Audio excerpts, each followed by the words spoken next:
I agree with that. Let's go ahead and transition. Well, we technically talking about music.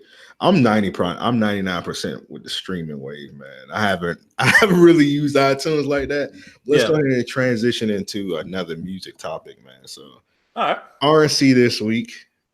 Y'all been tearing it up, man, with the music playlist and whatnot. Yes, the top hip hop songs of 2010s, top R&B, top pop, and today what was dropped was the top 10 rappers of the decade of the 2010s, man. So hold on, let me pull it up real quick. Pull up this list. Very quality conversation that had thundered off on the timeline, I would say, from what we had thoughts of our biggest rappers of the 2010s. This is the RNC Decade Week, so we've dropped plenty of things through Monday as far as playlists. We have the hip hop, we have the R&B, and we have the pop, and we are going to have the albums version of this dropping later today. But the rappers one, I feel like, created a very quality amount of discourse, whether you are on the side of just having a healthy debate on some of the picks that we had between 1 and 2, or debating 3 of the rappers that we had. There was some very good conversations on 3 of them, but I'll get to that. And then there was just the opposite side of, where's so-and-so? Where's this? This list is terrible. I would have picked for the decade. So we make your own list. Like, shut the fuck up. Yeah, the RNC in general has appreciated both sides of the conversation that sparked off from this list. Yeah, you got to know this is going to happen. Hey, Mark, you a pro at this podcast shit, because while I was pulling up this list, most niggas would have been on silent.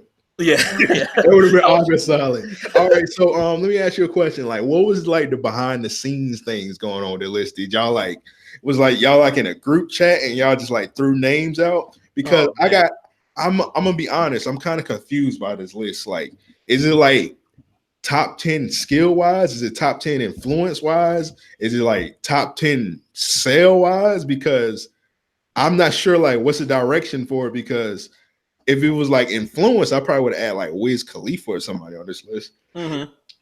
If it was sale wise, I probably would have had Thug lower or Thug not on the list. But Thug can also go with influence. Mm-hmm. Thug can also go skill wise. So I'm not like, what was the direction for this? Or was it like many directions? Well, I feel like that entire list of what you had just said are things that people should take into account when discussing the biggest rappers of the decade. There's been many different periods throughout the last 10 years. Think of 10 years as a very long time to have stability through an entire decade. Take a look at the early 2000s of all the rappers that we had and all of our favorites from things like that.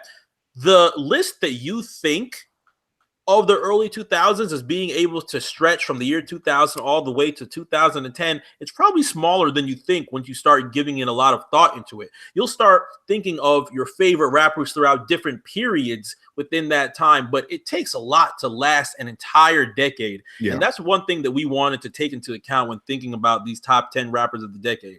Yes, there's many different rappers, and it was a really good quality year for hip hop as far as new acts, new projects, new sounds, as far as advancing rap in general. Rap gets a really bad rap from many different areas of things sounding the way that people like to critique. But we feel like there are many different areas that could be accounted for when it comes to thinking of different rappers that have influence, that have set the bar as far as talent, rhyming, sales in general. I like how I've always appreciated the fact that sales don't matter to a large amount of people unless it's a talking point to, say, an artist that has finally been able to climb that mountain and, say, get a platinum record or a double platinum record. So these are all things that we take into account when we think of these 10 that have been able to make a really good case for themselves and continue throughout the entire 2010s. Now, was it easy? 100% not. It can be. We had arguments throughout the entire weekend. Feelings were hurt. Things were said. Expletives were used. People had to drop off. We had different renditions of this list that we had to edit. Y'all about to fade? There might have been a fade. There might have been a fade. If everybody was in a room together, we all live on different sides of the country, but if everybody was in a room together while we created this, there would have been some tables that would have had to move, and somebody would have got rock bottomed on it. Hey, what bro said on Twitter? He said, "I'll fight Justin Davis."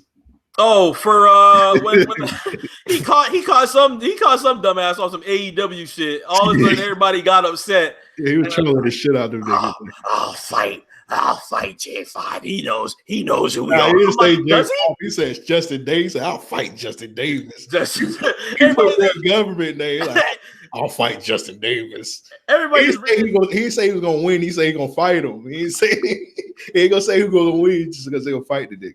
I was just laughing at the nigga that was like, he knows who we are. I'm like, does he? Because this kind of seems like y'all are just hopping in to support whichever friend got whatever bar on NXT TakeOver night. But that's neither here nor there. I know for a fact this shit is not going to escalate offline. So, all right, let me run through the list real quick, and I'm gonna ask you like if hopefully you remember like some of the names that got snubbed because I got a couple suggestions or like get your thoughts on it. So number 10, we got Tyler, the Creator. 10 was different. 10 probably had the most conversation of who can be in that 10, but I am very solid in having Tyler, the Creator in there for many different for many different reasons. I'm not really fucking with that because I don't really like Tyler, the Creator like that. I'm not really a fan of his music. I would have probably put Travis Scott there.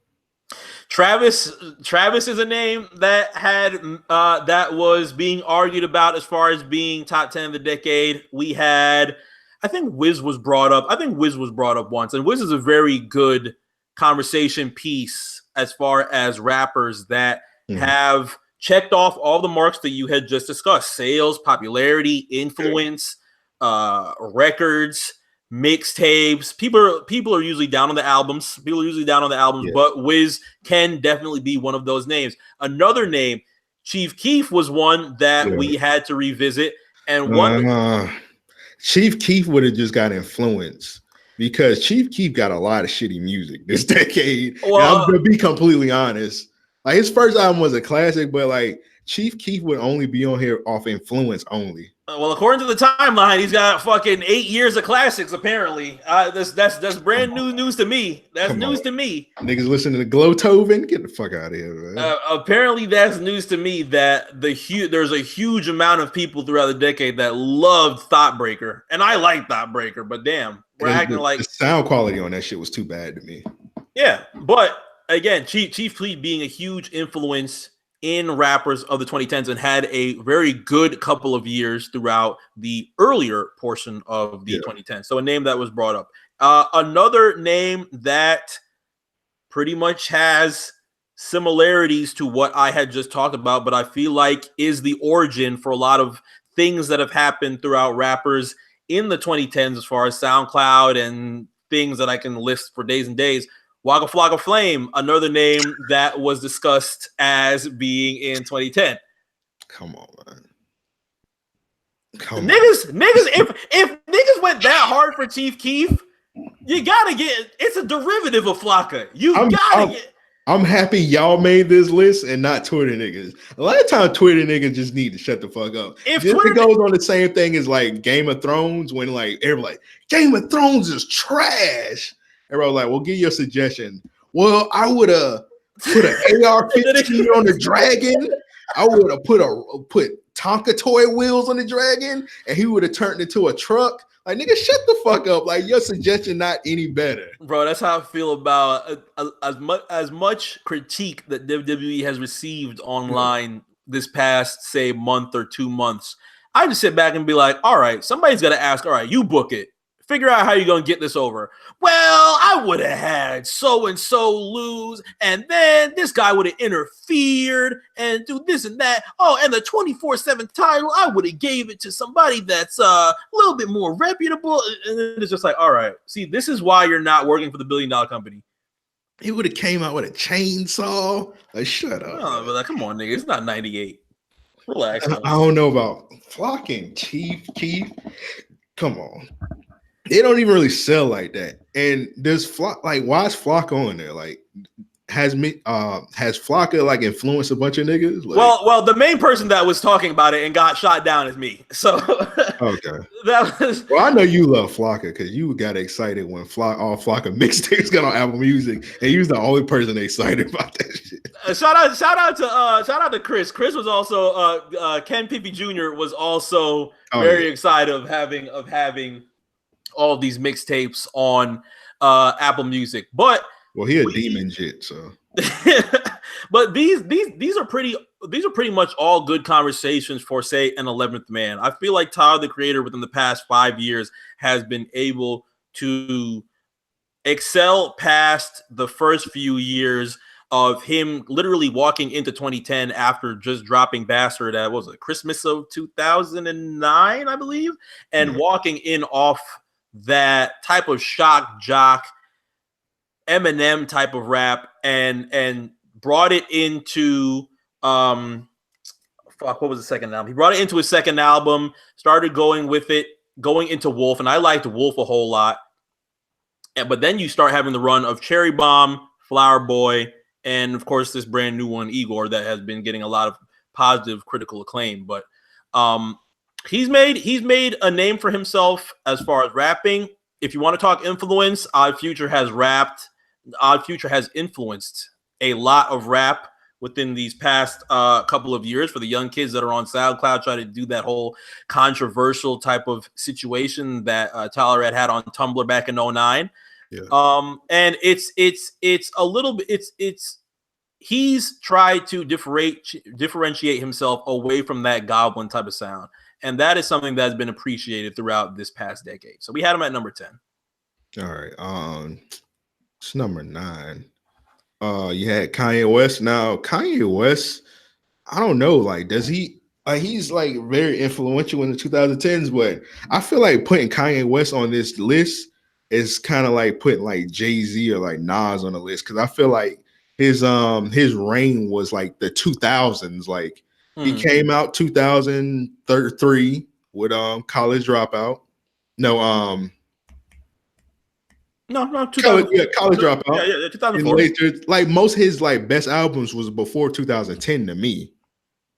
When did Twisted Dark Fantasy come out? What was that like? That was November of 2010. Kanye pretty much walks into 2010 a few months removed from the Taylor Swift incident, and pretty much the entire entertainment industry looking at him with this type of disdain. And that was a little bit embarrassing for him, and he walked off and what did he drop? Never See Me Again, and made a lot of those different songs that became Lucy's and were not actually released in an area where he felt he needed to isolate himself from all the bullshit that it came off from Taylor Swift Gate at the VMAs. But from that comes in the summer of 2010, where you start, what was the end of summer of 2010, where you start Good Fridays, and you have that entire run going into My Beautiful Tart Twisted Fantasy, which has been rated damn near 10 out of 10 for everybody's reviews at that time. Yeah, I love that album. Yeah, a very impactful album for Kanye, and you start going through the entire years of what he did after that. You have Coldest Winter dropping, what was it? I think it was 2012, and that was a couple of months before Yeezus had dropped in 2013, a polarizing album for many. But for the most part, as far as according to Twitter is usually on and off when they like to like Yeezus. It'll either be a classic to those. Did I say cruel? Did I say Coldest Winter? I'm about to say Coldest Winter. I meant Cruel Summer. Cruel Summer, not Coldest Winter. That's an 808s and Heartbreak song. Yeah. But I love 808s and Heartbreaks. I think 808s and Heartbreaks is a classic. I might be one in a few. I love that album. I can listen to every song, and I don't even have to be sad to listen to that shit. That shit was just a good album. Mm-hmm. It's one of my favorite albums from Kanye. Late Registrations and 808s being those two. Yeah. But Cruel Summer doesn't really get too much conversation as far as the Kanye album, because of course that's a good music compilation. But you have many different sounds that he tried to mix in with Cocaine 80s, Big Sean, John Legend, Tana Taylor. He had Chief Keef and remix Don't Like at that time. Mercy brings in 2 Chainz, Ghostface, very big album for Kanye as far as mixing all those areas around. Then comes Yeezus, and you can feel however you want to feel about Yeezus. Many different bullshit happens between 2013 and 2016. Roasts. Well, I won't even get to whatever he did on Twitter, because that's just something that's separate from him being number 9 on this list. Being a MAGA boy. Was MAGA before or after? Was MAGA before or after Life of Pablo? It was after Pablo. It was after? Yeah. Okay, so he was acting crazy during Pablo, but the MAGA was after Pablo. Yeah, once I seen he was like dissing Wiz and talking about Emeralds, I was like, all right, you really need to fucking relax. Yeah, but that was around Pablo right there. Yeah, exactly. Crazy shit. Yeah, Pablo. I mean, MAGA wasn't until Ye. Mm-hmm. Yeah, and Ye, I'm not giving any attention. I listened to it. Maybe like that was terrible. I really tried with Ye. Really tried with Ye, and I was like, nah, I can't do it. Life of Pablo, another one of those albums. It's a little bit less polarizing than Ye. I feel like people who don't like it are pretty much solidified in their not like it, in their displeasure of it. And then those who like it really have a lot of good things to say about Life of Pablo and the tour as well. So throughout all the different things that have pissed you off about Kanye in this past decade, unfortunately, his music outside of the last 2-3 years has kept him in a position to be in that area in the 2010s, at least in my opinion. Yeah. You gave some good arguments. Yeah, I was going into the standpoint that like I feel like most of his best albums was between 2003 and 2010. Because the last album from Kanye that I liked was My Twisted Dark Fantasy. Mm-hmm. Life of Pablo was okay to me. It was like okay at best. Yeah. I really don't like none of his stuff in the 2010s like that. So I feel like once 2010 hit, he was already a legend. So his name was solidified. So yeah, that's why I feel like putting his name on here was like putting like was like almost putting like a Jay-Z on the list or a Nas or somebody like that was like already established in the 2010s. But I get what you mean though, because even though he was a legend, but by the time 2010 hit, he still stayed relevant in the game, and he's still a main fixture in the hip hop game. So I feel you on that. Exactly. Could we replace him with somebody that had also made a lot of noise in the 2010s? Absolutely. Kanye could drop from this list right now, and I wouldn't bat an eye, due to the fact that, like you said, in the early 2000s. Well, the 2000s, that decade in general, is what has solidified him, and you can critique how you'd like to critique his 2010s. But yeah, I feel like for 9, y'all could have put Shorty Low, because on Eunice is in the city. Eunice in the City was in the fucking 2000s. Hey, that shit did drop like 2008 or something like that, or 9. You know, remember he was walking through Bowen Homes? Yeah. Trying to find T.I.? Yeah, Eunice in the City is a classic, man. They didn't put that shit back on iTunes, but I don't think it's ever gonna go back on there. Yeah, I don't know why they pulled shit. I just have to find a different rip of Eunice in the City. It was on there, but like once he died, like all his music got taken off. So I guess some shit must have happened. Yeah. So yeah, there's that. All right, number 8. You know I'm Thugger Hive, man, but I feel like he's like out of all the people, I like Thug music the most out of all these people, probably. How have you felt in his position of being number 8? Because I really did like when we dropped the list and there was an immediate discourse on number 7 and number 8. Number 7 being Meek Mill, and of course number 8 being Young Thug. And it got into, it wasn't even a silly debate. It was, has Meek dropped as much quality through these 2010s as Young Thug has? And it ended up actually turning into quality conversation in between that and even mixed in our number 5 pick, but we'll get to that in a moment. Yeah, because this is kind of weird because I feel like Thug should have went. It's weird. It depends on how you want to go about it. Because Meek deserved to be over Thug because of sales and impact. We're not necessarily impact, definitely sales. Because Meek, every time Meek drop, he go damn near gold every time. So now music wise, Thug should go over him because I think Thug dropped better than music than Meek Mill. But Thug don't really sell like that. Except, well, we got to end that because the London debuted at number 12, and that's crazy. Yeah, I think. What was the stat that he had? Is it still a number 1 record, or has that moved since then? Yeah, it's like number 1 on like all streaming platforms, and it debuted at number 12. So it's gonna be in the top 10 next week. Yeah, exactly. The one Achilles heel for Thug is how things have been promoted when it's album time for Thug, and he has been in situations that have happened a lot within the 2010s when they're dropping projects that you're not 100% sure if they're mixtapes and you should approach it as a mixtape, or is it a full-fledged album that you should give a lot of heart and attention to. That line has really been blurred a lot in the 2010s, and when you look at Young Thug, you're able to see he has dropped so much quality and created so much controversy for the game in general since being with Birdman and dropping Rich Gang with Rich Homie. Even before that, having 1017 Thug and his come up of being in Atlanta to coming in with Birdman and doing what he did with Rich Gang, and then going into Slime Season and the 3 renditions of that, going into Barter 6. A lot of people will consider those as really, really quality projects. Then you have Jeffrey, and he starts linking up with Leor Cohen, drops Slime Season 3, Jeffrey, I'm Up.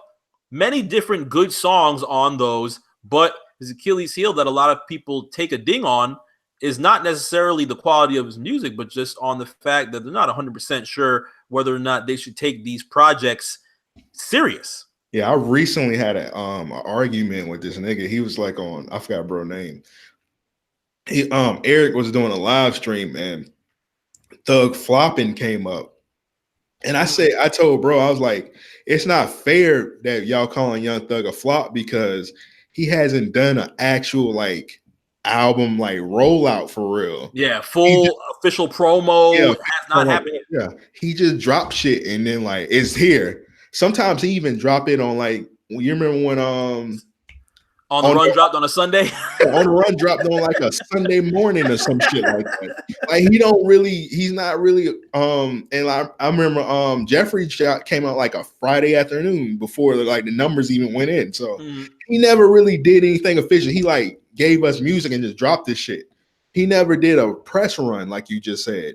I said if we can't call Thug a flop until he does a press run and do official press and all that shit. And then if that come out and then that flop, then we could probably call him a flop. But give him a chance. And then this shit just proved me right with the London. He did an official press run. I don't know if he did radio, but he did everything else like you're supposed to do when you drop a single. And look, the shit's number 12 on the Billboard charts. And it's going to keep climbing. It's the summer. And people are already saying it's contention for like Song of the Summer. So I don't know. Like you just got to give him a chance. And then let the album come out, and then let that shit. And I'm pretty sure if Thug album come out and he do like the radio and shit, it's gonna sell 100,000 or close to it. And then you got to end that flop shit. The one thing that I didn't like is just people immediately go in the corny route and just go, well, it's because it's J. Cole and Travis Scott, some of the biggest rappers in the again. I'm like, come on now. That don't make any sense because Ty Dolla $ign just dropped a song with J. Cole that same weekend and didn't do the same numbers. Yeah, and then Ty Dolla $ign, we dropping albums with fire features. Twitter blows it up. Beach House 3. Thank you, Ty Dolla $ign. It's time to be problematic. Let me put on the mask. 30K first week. I'm like, all right. Exactly. So it's like what are you niggas talking about? That's why I don't really take like a lot of the Twitter discussion serious because what y'all say don't matter. Like people still, when y'all drop the list, people are calling Thug a flop. I like, did y'all not look at the billboards last week? He's number 12. Yeah. Debuted at number 12. They don't understand how crazy that is.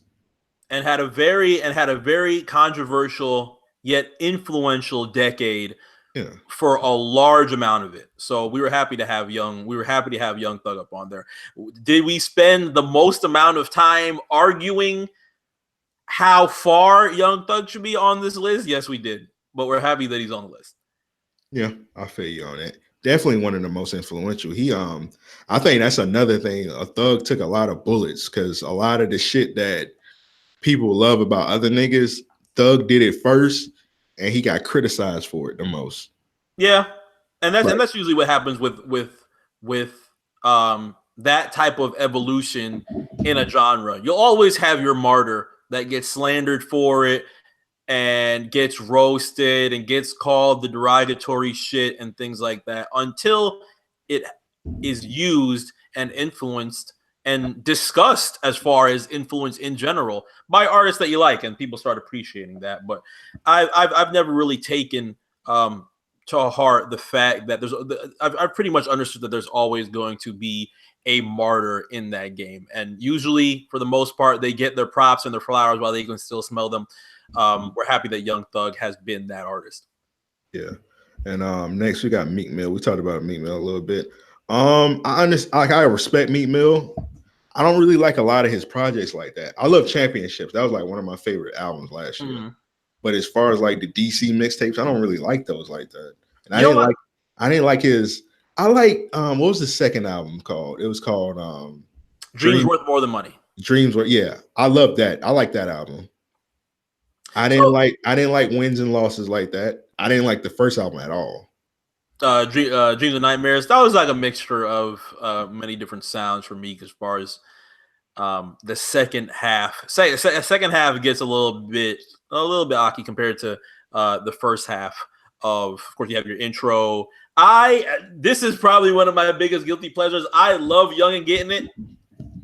I love Young and Getting It with Kurt Cobain. That's one of my biggest guilty pleasures. You have Amen with Drake. But then outside of that, you just have like your album cuts where he starts getting into stories and rapping and things like that. It's not an album that I really revisit a lot from Meek, but this decade for Meek has treated him very well as literally a career turnaround. You have the beginning of the 2010s with the news that Rick Ross had signed Wale as well as Meek Mill to MMG, and they start collaborating on the Maybach music projects, the Self-Mades, and so on and so forth. Then you have your Dream Chasers that drops in 2011.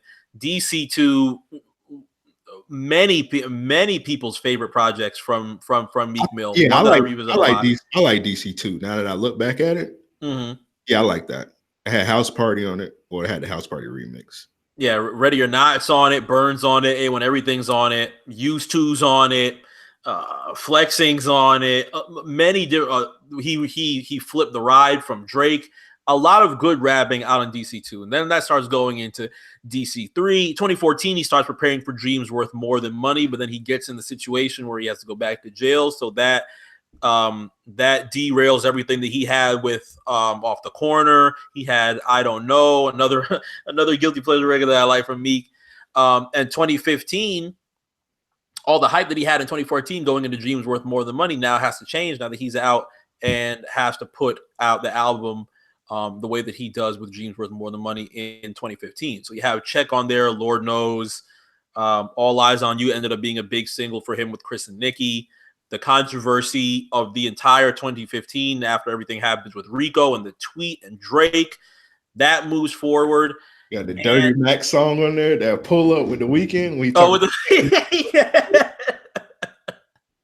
Disgusting. Song is hard. If there's anybody that can sing about Dirty Mac, and it's The Weeknd. Oh, man, we might have to. Would you want to do this? Would you want to come back on the podcast and do like top Dirty Mac songs? Top Dirty Macs. for those who know what September was, I think I've got a good idea of favorite Dirty Mac songs. I can revisit that. That gotta be on there. It's a bunch of songs that gotta be on there. We might have to bring you back on for that. Cause that song, that Meek song is just disgusting. If you like listen to the song and you listen, you like he did niggas waiting outside the crib. She's at home, being a family woman. He's sitting out there outside, lights on, doesn't even have the decency to cut the lights off on the car, and just says, "Come outside." Got Weeknd singing his ass off. Yeah, for real. That's the hardest I ever heard a Weeknd sing in my life. And of course, the lines are "Tell your man wait inside." Yeah. If that should ever happen to me, I don't know. Well, it's automatic fetal position. Well, it's automatic fetal position. You seen what happened when they got into it at the BET Awards. You remember when Meek Mill had rolled down the window looking like Mufasa? Oh yeah. And then next thing you know, Safari's getting punched on. That nigga Safari got fucking worked. That nigga tried to haul ass, got punched in the middle of the street. He looked that nigga Meek man rolled down the window slow. Yeah. It was kind of like, you remember on You Got Served when Marcus Houston had looked in the window and saw Big Emerald. Yeah. He was like, oh shit, Big Emerald. And eyes opened up. Yep. Next thing you know, he got his ass beat for that merchandise, whatever he was selling. I don't know what them niggas was selling. Them niggas selling Girl Scout cookies or some shit. Whatever he was selling, he got his ass beat for it. But yeah, Meek Mill. All right, number 6. Now I'm a big Cardi B fan, but she just dropped one album. But number 6, y'all got Nicki Minaj. So Nicki Minaj is a name that many people had voted for when we were discussing the top 10 of the decade. But the one thing that I'll admit that we had to do is we kind of had to go back and look at the very long decade that Nicki had. And if you want to discuss the 10 names that are on here as far as influence, Nicki's name has to be up there, despite the fact that it's not the one that we immediately go to as far as thinking of influence. There's a lot of things that Nicki Minaj did for rap in general, literally a year before Pink Friday had even came out. Pink Friday comes out November of 2010. And a year prior, going into the 2000s, a very quality feature record for Nicki going into 2010. And then you have her big record of Pink Friday, a record that I still... Talking about Monster? Monster was also November 2010, but the album drops of Pink Friday where... What was my thought on Pink Friday? I still consider that being one of her best projects compared to everything that she has dropped as far as mixtapes, albums, so on and so forth. Then after Pink Friday happens, and thankfully she gets away from the Massive Attack and things like that.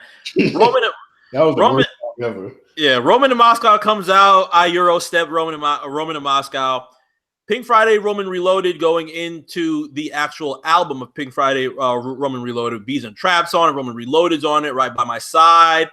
Going into Pink Print of 2014. So the area that gets discussed a lot when it comes to Nicki Minaj and her career within this past decade is the fact that her albums don't necessarily equate to what she has done as far as memorable features, just being a very notable, important person in the rap game in general.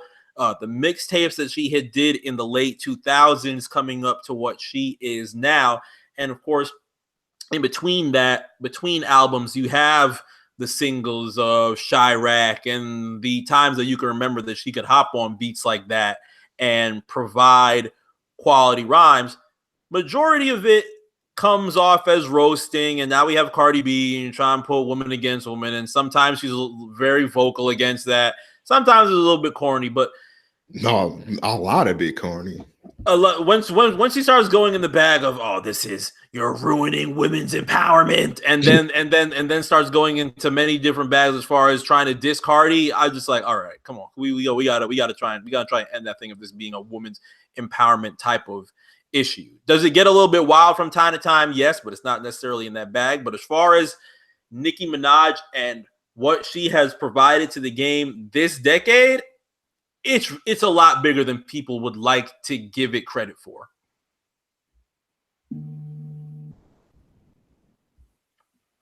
Yeah, I agree with that. I'm Team Cardi all the way, like I just said. Uh, yeah, like I really don't really rock with her music like that, but like even if I don't rock with her music, I gotta like understand her influence. So I can understand why she's on the list. I honestly think she should have been. I'm probably gonna get killed for this because I like this rapper more than her, but I feel like her impact and she got more star power than him because number 5, you got Rick Ross. Rick Ross, the thing that was so jarring about Rick Ross is I can't believe that there's still people that look at a list like this and say, "Oh, why is Rick Ross on the list? Why is what did he do in the 2010s? I don't think he should be on the list." I'm like, nigga, are you fucking serious? But Rick Ross had much quality in the early of 2010s for his career. This is a career that has started in 2000. Well, Rick Ross has been rapping since fucking 1998 with Slip and Slide. But as far as him being a big solo Def Jam act, that becomes his prize in 2006, where he has Port of Miami, he has Trilla, Deeper Than Rap, one of his best albums, in our opinion.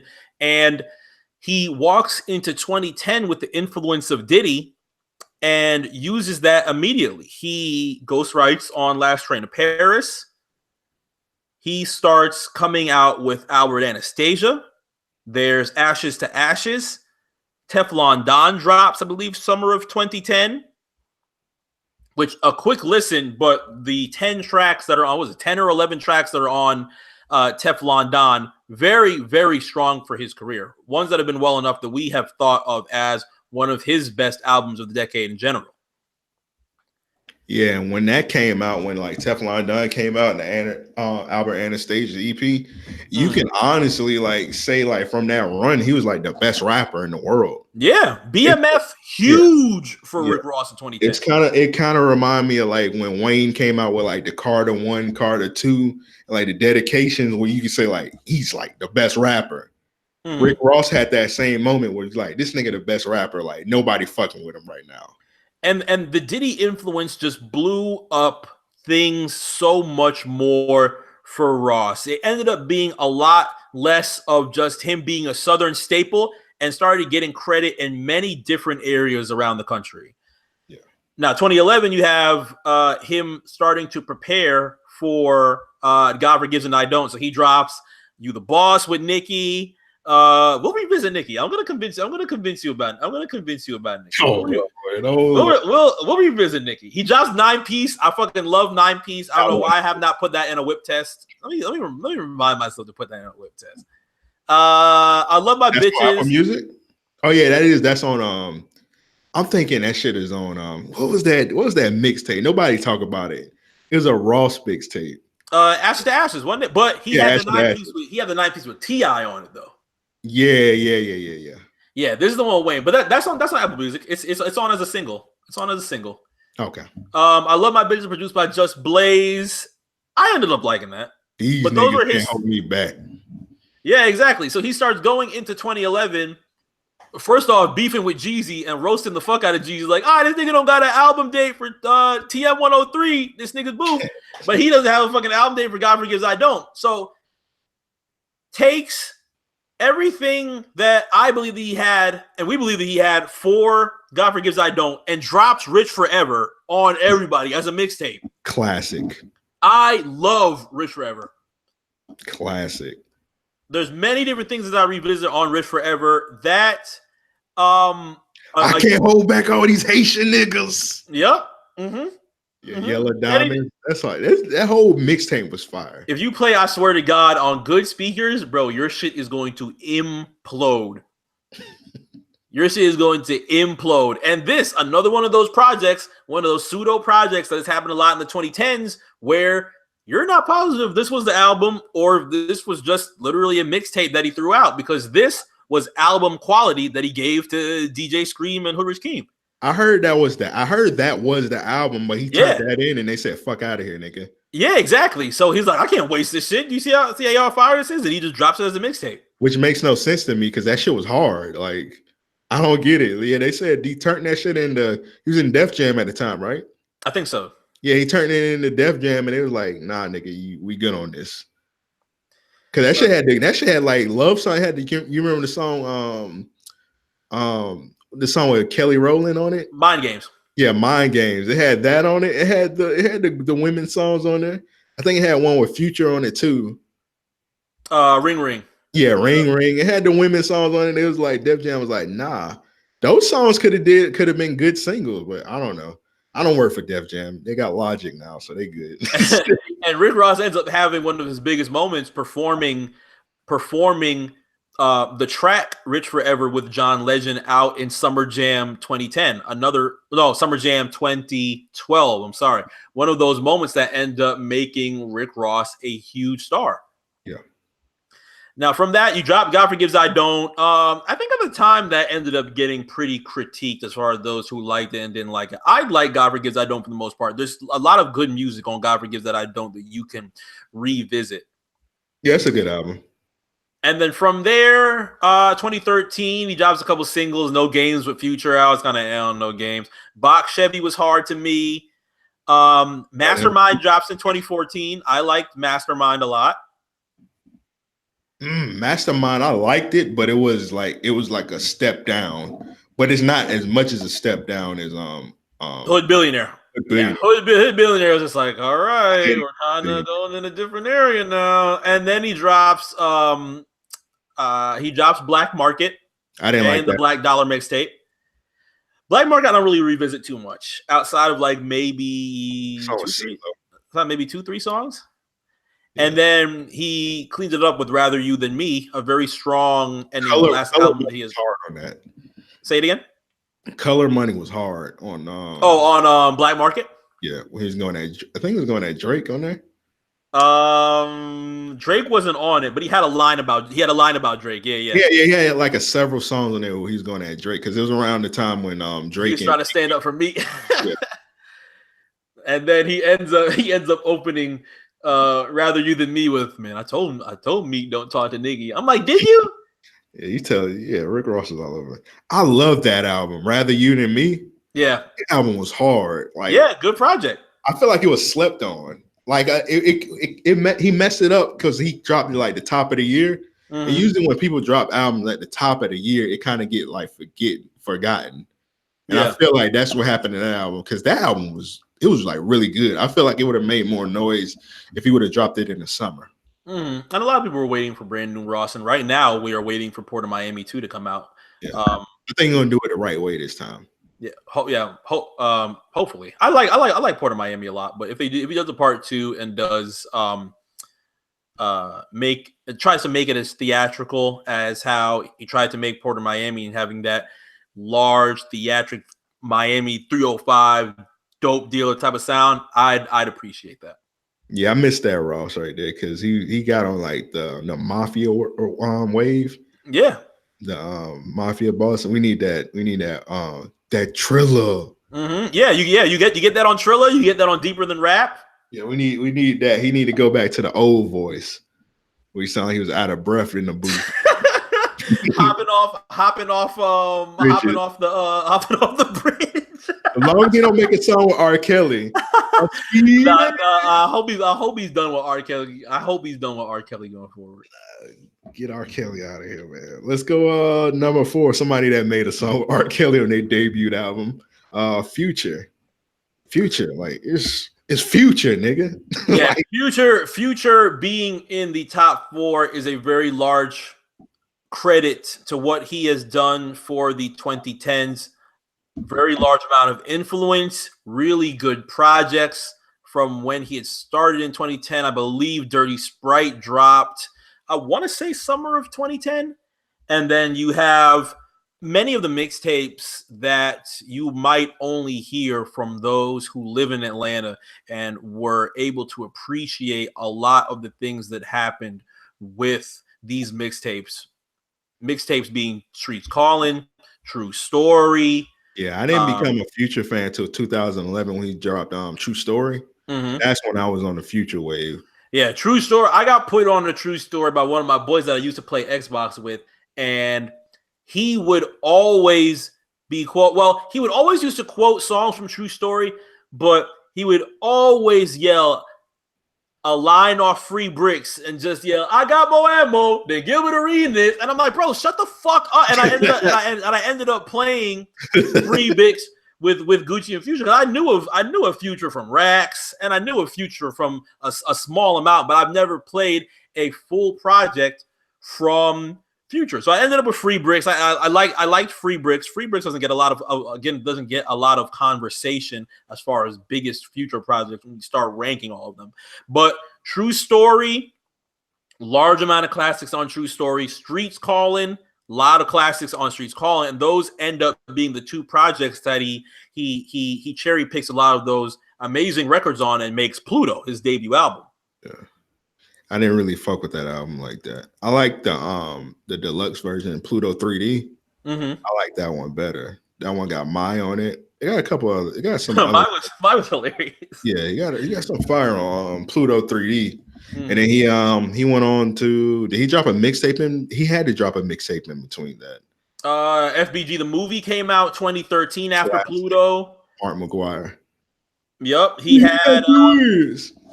2013 was also No Sleep with DJ Esco. Damn, I haven't heard that in forever. No Sleep is one of those ones that you revisit and they're like, damn, they got this record on there. They got this record on there. That used to be on Apple Music. Yeah. Esco had it out as just an album with a lot of the exclusive Future tracks that they had on there, and ended up having shit remixed with Drake on it when he when he has that line against Kendrick. But feeding up to that goes into 2014 when he drops Honest. Honest being Honest, from what I have seen, another one of those things that are kind of like 50-50. Either you like it a lot, very polarizing, or you don't like it at all. Yeah. A lot of people around when the time Honest came out, I think a lot of people was counting Future out. Yeah, Future was still getting. It took a while. Future was still getting roasted outside of the South, outside of Florida, Atlanta, a lot of the southern areas that listened to Future. There might have been a small amount of listeners outside of that really fuck with Future, West Coast fuck with Future and things like that. But there was still a lot of the side remarks, the sneering, y'all listen to this mumble shit, blah blah blah. all those type of side remarks that Future used to get.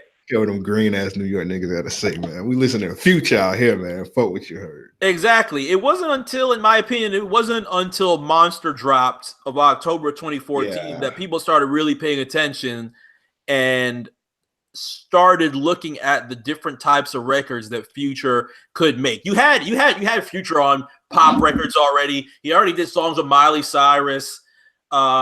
Had Love Song with Rihanna. He did the pop lane already. But as far as just like dark, ignorant, he had records on there that you could celebrate. He had records on there that you could sulk and just be completely sad.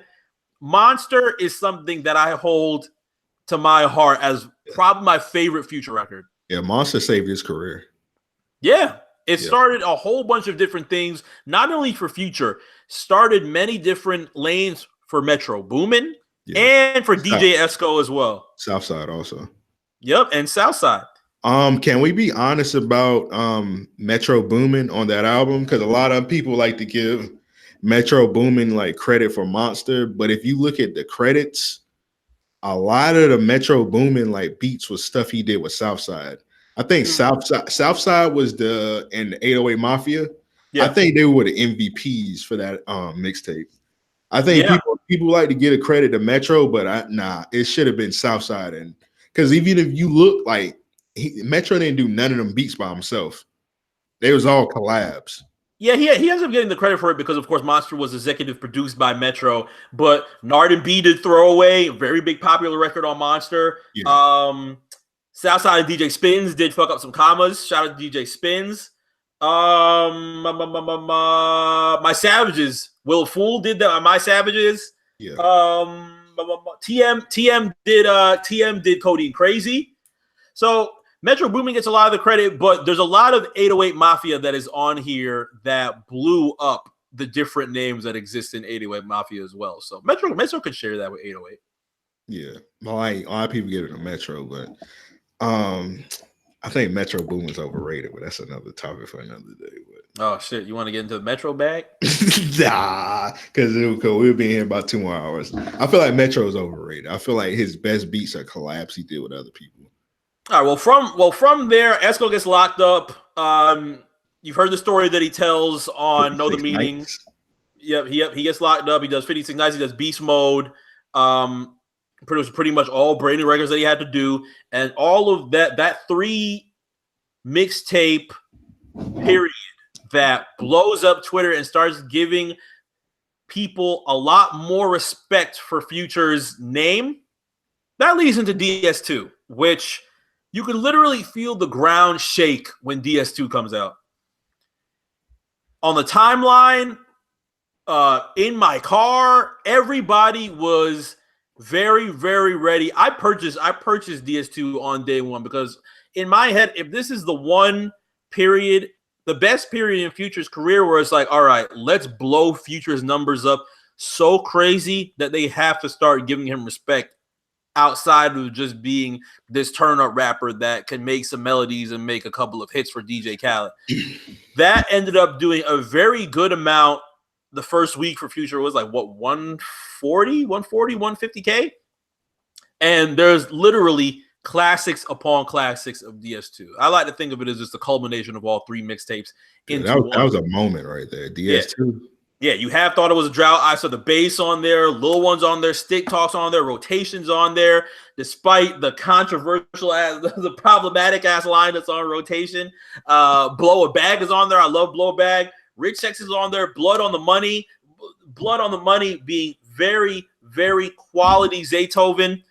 And then you have the bonus tracks of the best tracks from the mixtapes, Trap Niggas, Real Sisters, and the hit Fuck Up Some Commas, and so on and so forth. I loved DS2, and it's going to be an album that I remember a lot from this decade. Yeah, DS2, man. I still remember when that shit came out, man. It was it leaked actually, and niggas was listening to the leak, and like I remember listening to the leak, and I was listening to that shit on the way to Walmart. I was like, when this shit drop tomorrow, I'm copping it. Yep. I'm copping it, man. You had to have a physical. Bitch, you ain't gonna get no extra. Oh dear God. Nigga put the bass boost verse. Bitch, you ain't gonna get. Let me stop that, bro. Please play the I'm Only Human after that, just so that nobody gets us out of here. It's Pride Month and you playing that? Come on, I can't play it because we'll Google Hangouts. They're gonna take it down. I can't play that because I remember one time we was doing Google Hangout. I played the Only Human and they flagged. And they flagged the fuck out the episode. I was like, I can't even play it. Now from there you have many different records from Future that get debated as far as their importance. Purple Rain, Evol. I hate Evol, man. I can't believe niggas like that. I fuck with Evol. That might Why be his. Niggas not fuck with Evol. That's the only one. That's the only one out of his like mixtapes, like after Post Monster that I don't like. I like everything else. I do not like Evol. Okay, the Purple Rain debate. Can you choose a side as far as Purple Rain? Because people either Purple Rain fucking sucks, or you know what, Purple Rain is really not as bad as people say it is. I'm on that side. Yeah, I didn't like Purple Rain at first, but like I listened to it more. Purple Rain's pretty good. On the Mattress is on there. Perky's Calling's on there. Purple Rain the track. Wicked's on there. He ends up putting on Evol. I fuck with Purple Rain. Yeah, know what Purple Rain remind me of, and people probably not gonna feel me on this. It's like Future's version of like Albert Anastasia to me. Ah, okay. Just having those different types of he had different vibes. He had a lot of different vibes on Purple Rain. Yeah, that was his Albert to me. Mm-hmm. It's like post album where he was like trying some new shit out. Yeah. But like only project I didn't like out of like post Monster was Evol. That's the only one I don't like. Well, after Evol, that comes what was it, Project ET with Esco, but I guess that's not a Future record. I guess that's more of an Esco record, despite Future being all over there. But that leads to 2017 where he drops Future and Hendrix. Hendrix classic. Hendrix I like a lot. Future Future ended up getting the lower critique compared to what Hendrix had got when Future it had dropped. But there's good records on Future. I might be the only nigga ever that don't like Draco. I hate Draco. It's not one of my favorites on Future. I love Good Dope. I love High Demand. I love Fez Did a Sweep. Everybody loves Fez Did a Sweep. Yeah. I'm So Groovy. I like. Man, niggas love Draco. I remember I used to like tweet this like all the time. I used to be like, Future's been out for 4 weeks now, and Draco's still garbage. And niggas, shut your bitch ass up. Shut the fuck up. I'm like, hey man, Draco's still garbage, man. Oh shit! And then he ends his run throughout the year. I don't know if he drops. Oh well, he is actually dropping something pretty soon. But the last 2 projects he had dropped, Beast Mode 2, that had got a good first day critique on the timeline, and Future Hendrix presents The Wizard. I didn't revisit The Wizard as much as I thought that I was going to revisit The Wizard, but it's cool. Yeah, that's my top 5 albums. We're gonna get into that. That's on my top 5 list for sure. Mm-hmm. But all in all, Future, one of the biggest, most important pieces of rap throughout this decade, whether or not you'd like to admit it. Yeah, niggas not gonna like it, but it's true. Even the legends respect them. Jay, Nas, all the legends respect Future, man. Yeah. Go take a look at the amount of things that he has done for other artists, things that he's done for himself. I won't say it's something that is underrated, because right now Future is a huge star in rap, and he's pretty much to the point where anything that he drops is going to get that immediate listen. But it's something that I think people will look back at a lot more when there's, say, a top rappers of the 2020s and remember the run that he had throughout this decade. Man, I still remember when I was at South by Southwest and I was at the Fader Fort, and this nigga Future came out of nowhere, and this nigga performed Karate Chop. Did the fucking stage implode? Yeah, no, the shit blew up, bro. That shit was crazy, man. He did Karate Chop, and then next thing you know, Diddy came out of nowhere, because it was a French Montana set. Yeah, Future came out of nowhere. This nigga did Karate Chop. He did Mark McGuire. He did a bunch of shit. Then Diddy came out of nowhere. I was like, man, this shit crazy. I would have loved seeing. Well, I saw Future at Roots Picnic. He only performed for like 15, 20 minutes and then dip. I want to say there's somewhere else that I saw Future, but I can't remember. Yeah, you probably saw him at Art Basel. Did I? No. I'm about to say, if I did, damn, why don't I remember that shit? Yeah, too much drugs, man. No, we did see we did see Soulja Boy up there, man. That shit was still crazy. A legend. A fucking legend. And we was up close. If he would have dropped Pretty Boy Millionaires, he would have been on this list with Lil B. But no, Pretty Boy Millionaires 2. I'm sorry. He already dropped Pretty Boy Millionaires. I ain't hear that shit. You never heard Pretty Boy Millionaires? Nah, I'm saying I never heard 2. You said 2, right? Oh, no. He didn't. They didn't get the chance to drop 2. But if he would have dropped 2, actually, we should have put him on top 10 just for Juice mixtape. I should have thought about that. Yeah, his Juice was a classic, man. Or Bernard Arnault mixtape. He had a bunch of shit. Like, he had a bunch of like dope shit, like a bunch of mixtapes. Yeah. He had the song with Big Sean, Love Money. Yeah. He had the One Up mixtape. Soulja Boy had a moment. I forgot what year that was, but he had like a moment where he was dropping. That was like 2011. Like, he was dropping like fire mixtapes like every 3 weeks. You know when he got in trouble, when he hopped on YouTube and he was like, fuck the FBI and fuck all the army troops. I'm like, this nigga's about to get lynched. Oh, that was crazy. Yeah, like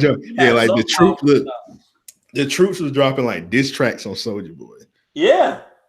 I don't know where he was going. Members were hopping up on Twitter and I'm a 20-year-old, I'm a 20-year veteran, and I just don't appreciate the way Soldier Man had talked about fuck all the troops. We've done a lot for his country. And I was just like, oh, he's about to get in so much shit. But he ended up hero stepping it, so fuck it. But next on the list, we got I gotta respect this, man. I'm not the biggest Cole fan. I'm not listen. I'm not a Cole hater like most of these niggas. I don't be like Cole making me sleepy, bro. I don't be on that shit. Corniest shit that is on Twitter.com. Yeah, I'm just gonna say I'm not the biggest Cole fan. I don't hate Cole. It's just I don't really like him as much as everybody else. I did like the Forest Hill album. I like that a lot, and that's probably about it. Yeah, we had a quality conversation on the placement of on the placement of J. Cole, and we felt like top 3 was a pretty good area for him to put, because he was not going to go over number 2 and number 1. Now the debate was whether or not we can put people in front of that, but I feel like J. Cole, despite all of the jokes that you might be able to get off about J. Cole, has had a very good story and the music to back things up for his position throughout this decade. I really appreciate those who can listen to J. Cole and actually have a good critique on some of the things that he says, or maybe some of the things that he does, because you can't lie. There's many different projects. There's different areas that J. Cole has where he might come off a little bit odd, a little bit corny, and that's understood from time to time.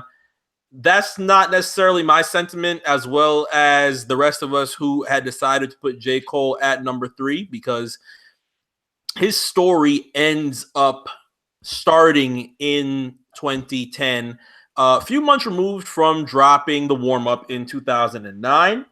And I did love his first couple of mixtapes. I did love warm-up. And 2010 was just a large amount of bubbling, a lot of hype for J. Cole and what is going to happen with him going forward and who's he going to sign to. Then the thing happens with Rock Nation. He drops Friday Night Lights in 2010, which is a mixtape that I liked a lot from Cole and did a lot for his position in that mixtape area and creating more of that hype towards his debut. Premeditated Murder's on there, Looking for Trouble's on there, Love Me Not, Two-Face. He ends up cherry picking In the Morning with Drake and putting that on his debut. Back to the Topic. Literally songs that he can do a decade from now. He's done, I think he did Back to the Topic out at his concert, the Dreamville Fest or whatever it was called. These are songs that he likes a lot and has the opportunity to perform them. I feel like Friday Night Lights was a very good project from him into 2010, going into 2011, which was his debut album. Now, his debut album ends up getting critiqued from fans as well as himself after he led it with the single of Workout. And then he has a conversation from Nas, and Nas was like, he could. He hit the Patrice O'Neal from Play Your Haters Ball. I was like, man, you corny. and Cole was just like, oh. Did that really happen? Because I know that Let Nas Down song, but did Nas really get him out of here? Nas can't really talk. I'd love for Nas to hear that shit. Nas drop You Owe Me. And just like, Uchiwali. Come on, man. Nas, you did the same shit. Even though that workout was ass. That was like terrible. Yeah, but he ends up having he took Lights Please from 2 years past, put that on the album. Can't Get Enough, Trey Songz, big single for him. Nobody's Perfect, big single for him. And then he has many of the other tracks, God's Gift, Breakdown, Lost Ones was another old song that he had put on the debut. So it's almost like fan favorites as far as trying to appease to his older fans. But Cold War Sign Life Story is not one that I revisit too much when I think of J. Cole. Yeah, that wasn't. Yeah, as much hype as J. Cole was getting, that wasn't really a good debut. That wasn't. I don't know. I don't know if the label got in his ear. I don't know, because he on Rock Nation and they don't really be fucking with people like that. I'm not sure why that album sounded like that, because people was hearing ain't one of his mixtape called a Come Up, right? The Warm Up. The Warm Up. And then Come Up was from 07? Yeah, the Come Up was the first tape I've ever heard. Cause my homie Ike put me onto that shit, and that was like right after we graduated from high school, and I graduated high school 07. So that was like right around the time when I heard J. Cole for the first time. I heard the Come Up, and then I heard the Warm Up. Of course, that's when like everybody was on his music, and then like you hear like the what's the next one? Did you say? You said Friday Night Lights. Yeah. I be forgetting Cole mixtape names on Friday Night Lights. Once you hear like them three, like he was rapping his ass off, and then you hear that debut album, you're like, oh, come on, man. But he did the next album was okay. The Born Center, that was okay. That was an okay album. It was a step in the right direction. Yeah, there were a lot of things that went into Born Sinner as far as not dropping too many things in 2012 and then taking 2013 to hype up Born Sinner in the first place and dropping that YouTube video of having that. He drops the idea of pretty much the concept of Born Sinner at the beginning of 2013 and has the video with the piano and that nice sample, and you start getting hyped for it. And then he drops various different mixtapes on live mixtapes. He had both renditions of Truly Yours. I can't remember the other one that he had with Michael Jordan on the cover, but it was like 3 tracks. But he ends up dropping small things as Born Sinner starts getting worked upon, and then he announces the June 25th date and sees that Kanye is about to drop Yeezus on the 18th, and he's like, you know what, fuck it, I'll drop same day as Kanye. And then that becomes the big, oh shit, what's gonna happen between Yeezus and Cole? And people start giving props to Cole for going up against Kanye West and an album drop of that time. And I like Born Sinner a lot. Power Trip was a record when I was in my sad boy shit in 2013. Runaway I like. Power Trip was hard. Yeah, Power Trip was nice. What else? She Knows. Crooked Smile was all right. Born Sinner, the title track of Fauntleroy. Miss America, a single that he had went with earlier in the process of Born Sinner. Sparkle Flies and Aika, one of the bonus tracks on the deluxe. Born Sinner was cool. I don't revisit it too often. There's some tracks that I like to play. Runaway is a track that I like to revisit. But I'm not running Born Sinner front to back. Yeah, it's like one of them things where you're like, damn, I haven't heard Born Sinner in a little bit. Let me listen to that shit. And you just run it. It's not a bad album. Yeah, I'm not running back Sideline Story ever. Yeah, the props that he gets from Born Sinner puts him in a position where he starts realizing who he is as a rapper and realize he don't really have to do the shit that he did as far as tap dancing on. Well, I won't say tap dancing. That's a little bit disrespectful. He doesn't have to go through the hoops. He doesn't have to go through the hoops that he went through in Sideline Story to get an album off. He knows who he is as an artist. He knows who he is as a rapper, and has a fan base solid enough that he could start doing things on his own. Now, in between that type of question real quick. Yeah. You think Sideline Story sounded like that because he felt that Drake pressure? I feel like he would have felt that Jay pressure more than he would that Drake pressure, because Jay is more than likely going to look at things and start saying, yo, you can rap and that's cool and all, but you're going to need hits. Okay, that makes sense. Now, would he did he go deep into a Drake bag? I'm not 100% sure, but I felt like he felt that Drake pressure because Drake was killing it at the time. Yeah, and Kendrick was on his heels too. Mm-hmm. But from what he received in Born Sinner, he starts doing more things a lot more his way. Throughout the decade, he had his Dollar and a Dream tours where he does many things that are fan-oriented and keeping his fans happy and keeping them in the know with his music, what's going on with his creation process, and so on and so forth. A big thing that is important with keeping your fans up to date in today's day and age, because the decade of the 2000s, it wasn't until very late that you started getting that type of media that you can be as vocal as you want with your fans. Once Twitter started getting really hot and rappers started getting on there and started pushing their projects on there the way that they do all day now.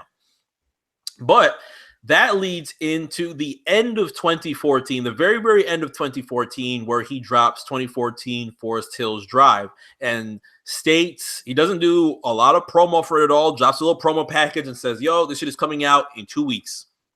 And I hold 2014 Forest Hills Drive at the top. I don't know if I hold it as number one, but it's definitely top two as far as things that I appreciate a lot from J. Cole in this decade. Yeah, I love that album. And that's coming from me. That's like, I'm not really a huge J. Cole fan. That album was like really good. Like, I feel like anybody will like that album.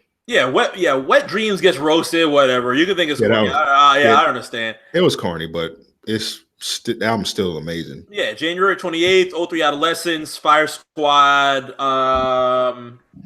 Hello, Love Yours. Saint-Tropez was hard. Yep, Saint-Tropez, Tale of Two Cities goes crazy when he performs it. I went to the Forest Hills tour when he did it. Very good project for J. Cole. Now, this begins the meme for Cole where he starts Booty talk. Say it again. Booty talk. The booty talk. not the porn booty talk, but booty talk. Because didn't what came next?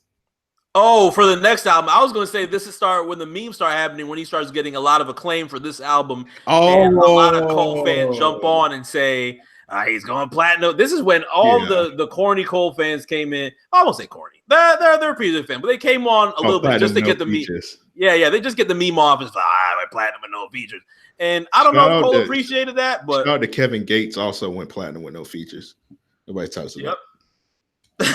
Kevin Gates, but all of that lets him fall back for a little while, appreciate what he's been able to do in 2014 Forest Hills Drive, and that leads into For Your Eyes Only, which I don't have any favorites on.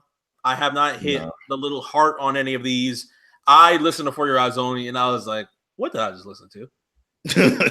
That's that one we talking about folding clothes and shit. And then they were like, you got to understand it from the aspect of he's rapping about his dead friend, and this is his tribute to him. I'm like, all right, that's cool, but I'm all right. I won't revisit this again. And the worst thing about For Your Eyes Only is he hyped us up with the False Prophets track, and this is Kanye, and I'm like, oh, we're about to get heat. And then he drops Everybody Dies, and he disses Uzi, Yachty, all the different rappers. I'm like, all right, that's corny. I like where you're going with Kanye. Everybody Dies. You can keep the little whatever diss. Give me more False Prophets. And then For Your Eyes Only drops. I'm like, all right, what the hell's going on?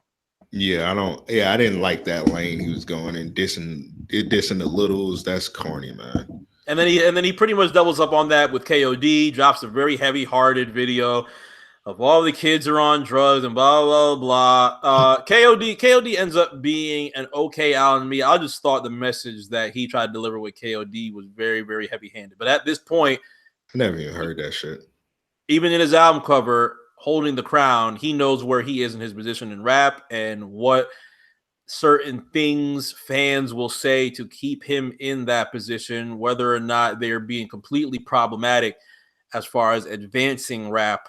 I thought it was funny when Cole started putting Thug on his tour and everybody started getting confused. Yeah. But I'm looking forward to his fans was like acting weird on that shit. They were like, yeah, exactly. I'm not showing up till Thug gets off the stage. Like, okay, good for you, right, bro. Yeah, good shit. You might have missed the most fire part of the fucking show. Good job. Cool, my guy.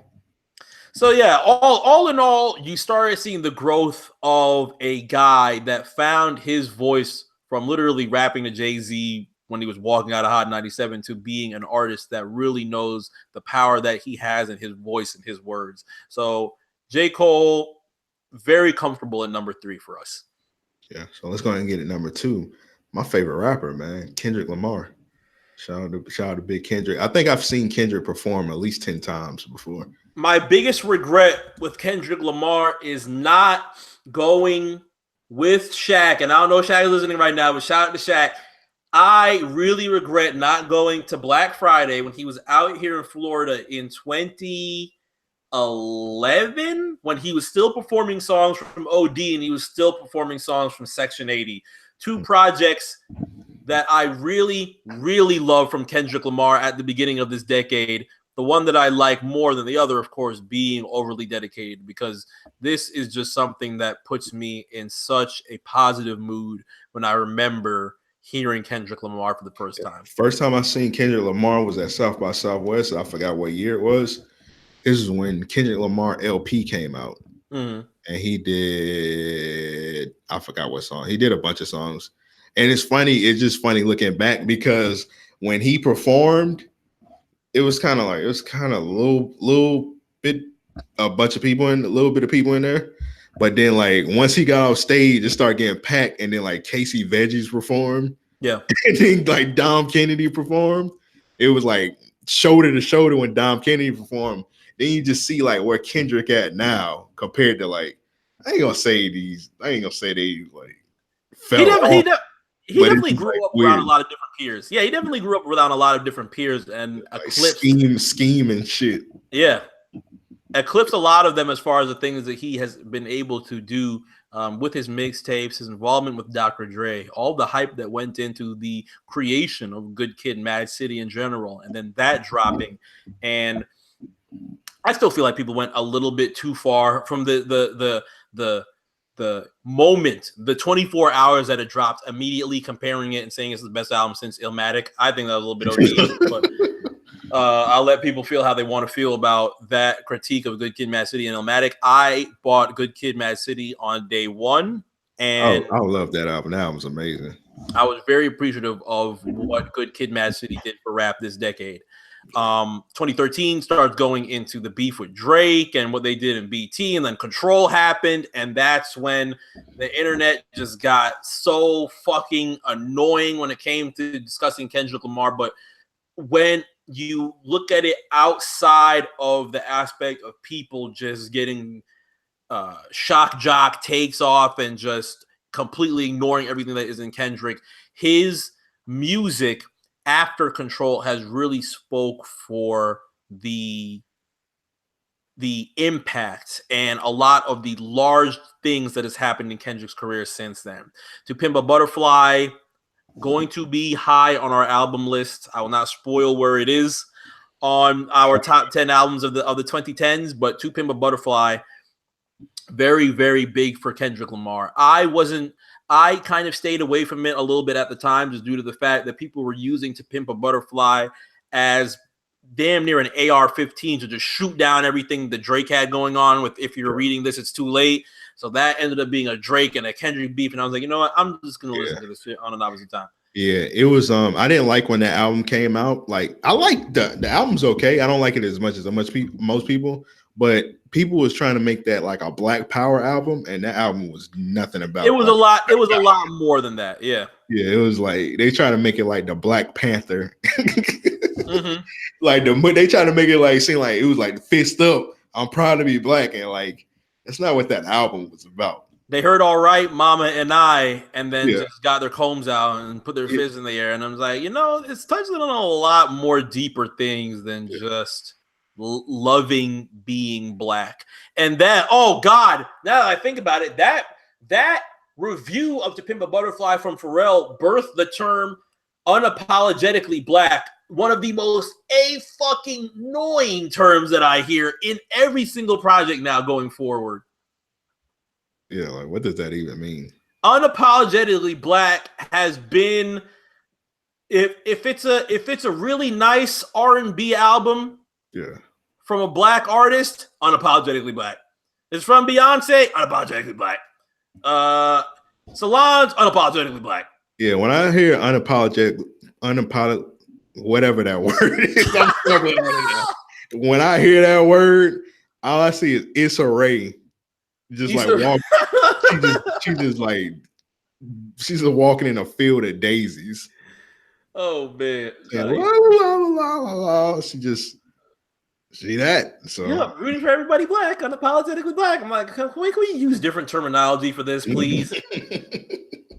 But after that, Untitled Unmastered, and then Damn being the album that goes double platinum for Kendrick Lamar. Very, very big year. And even ends it up getting the Pulitzer Prize. For his art. So done a lot of positive things for his career, done a lot of positive things for rap in general. I think many people will be very interested in what he has going for the 2020s. And got good old Damn. Yeah, shout out to Damn. We was done with Kendrick, right? Yep. All right, let's get into Drake. And last but not least, good old Drake, man. Last but not least, I'm over your Amp over here, man. So I'm happy to see Drake #1. Change her out. I seen some reply. I'm not gonna put him out. They were like, why is Drake even on here in the first place? If I made the list, Tierra Whack would be on there. I was just like, oh dear God, why?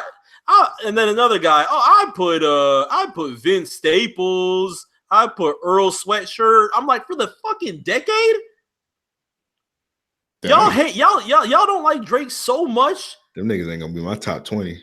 Y'all don't like Drake so much that you was. It just. Where's Big Mensa? If somebody would have.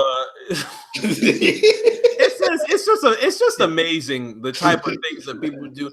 Feel free to critique Drake the way that you would like to, but this decade was very huge.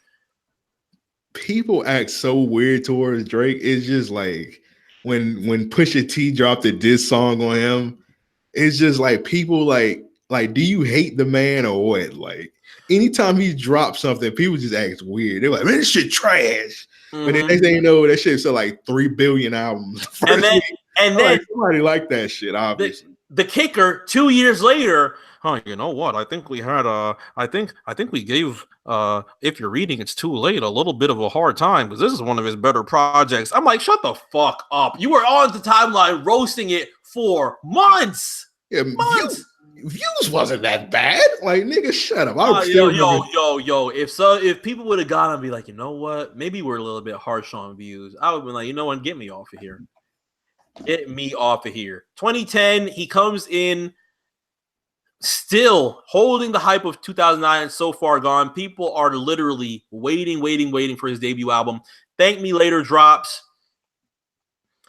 How can I describe the vibe? How can I describe what had happened when Thank Me Later dropped?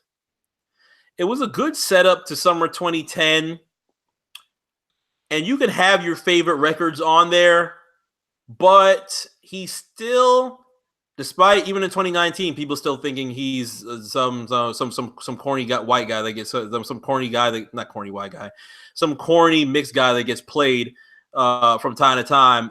It was a lot more prevalent in Thank Me Later. In that era. Didn't like that album. I have Karaoke, I have The Resistance, I have Shut It Down, I have Find Your Love as some of my favorites. I love works off of there. But a big record for Drake as far as putting him in that pop star status, and of course putting him as one of the faces of rap for this decade. Now 2010 finishes and he has his Lucy's that drop. He drops Made Men with Rick Ross, so he's starting getting a little bit more of a harder bag. Summer 2011 happens and he drops Dreams Money Can Buy, Trust Issues, Club Paradise, Free Spirit. 4 records that people hold very close when talking about Drake's quality rapping and his quality run. And that leads to Take Care. Take Care. Still debated whether or not it's a classic. I like to think it's a classic. What happened? I'm laughing at you because I've had this conversation on Twitter. I really don't fuck with Take Care like that. You don't like Take Care? Okay. So if you don't like Take Care, put it this way. When Take Care first came out, I thought it was okay. And then I try to listen to it now. I can't really listen to it like that. It's just it's too sappy. It's too long.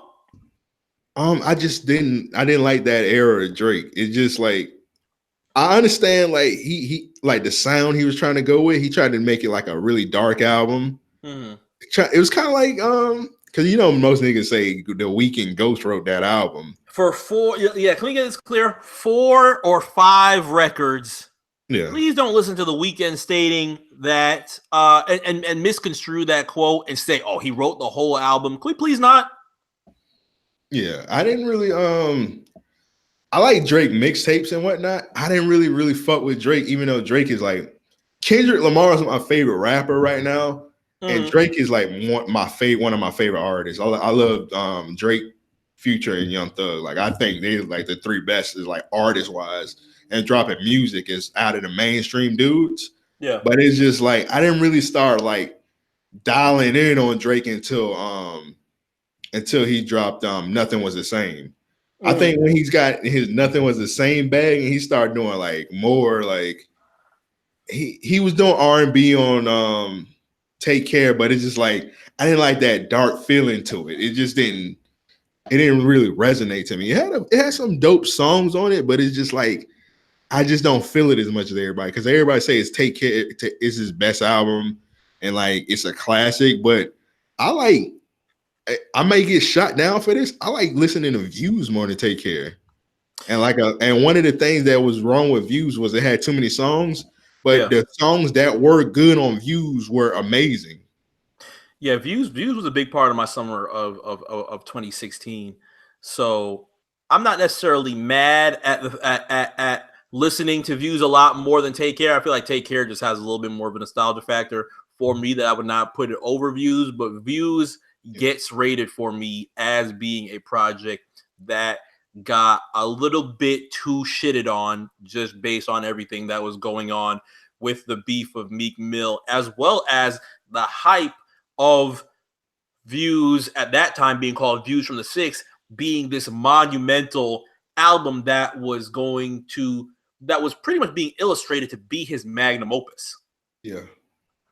But from 2012, we started getting Nothing Was the Same, and 2014, all the different tracks that he has in between that, Days in the East, Draft Day, Girls Love Beyonce, 0 to 100, all those really good songs that you like to hear as Lucy's.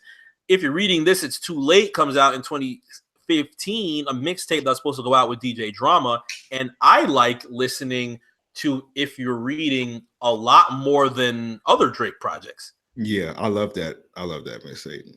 Madonna. What's the other song on it? I love start. I can literally start from Legend, going into Energy, going into 10 Bands, going to Know Yourself. When Know Yourself dropped, crazy. Mm-hmm. And then you have Preach, Now and Forever, another one of those R&B records that he can still do now, but it just feels a lot more stronger and hits home a lot harder than I guess you would say the Take Care R&B could.